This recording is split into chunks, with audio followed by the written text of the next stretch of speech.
When people hear that a standard has been revised, the natural reaction is to think, okay, what changed? But I think the more useful question is actually, what will this change in the real world? Because with ISO 9712, this probably isn't just about a few words being updated on paper.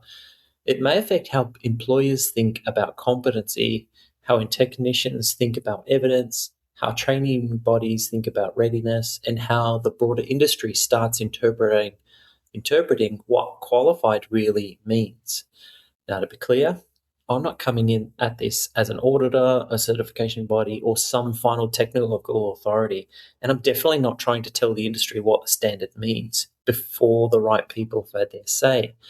But I do think can have a useful public conversation, because one of the real risks with any standards change is that people either ignore it for too long or they jump straight into opinions before they've worked through the implications properly.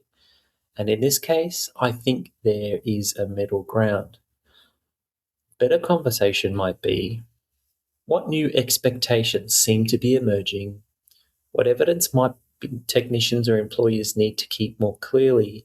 Where could confusion appear? And what questions should be taken to the panel instead of guessed at the lunchroom or argued about online? That's the part I'm interested in. Because if this revision causes industry to move toward clearer evidence of competence, more consistent records, less ambiguity around who can do what and on what basis, that's probably a healthy direction.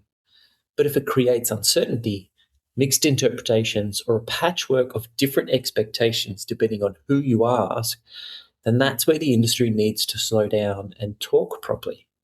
And I think that's the opportunity right now. Not to posture, not to pretend we have every answer, but to raise the level of the conversation before the summit. So this week, the question I'd put to technicians, employees, trainers, and certifying bodies is this: what part of the revised 9712 do you think will create the biggest practical impact first?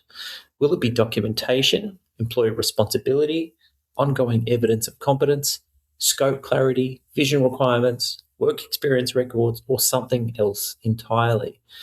Because often the biggest issue is not the wording itself, it's how that wording gets interpreted once it lands in the real world.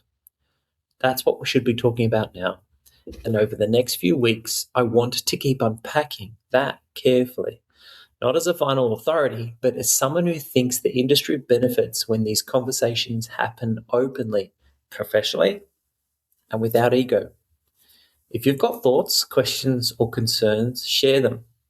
And if there are harder questions that deserve a proper response, let's get them on the table now so they can be raised at the panel session next month.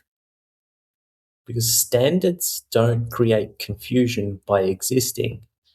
Confusion happens when industry stops short of discussing what they mean in practice. My name is John. I'll see you around.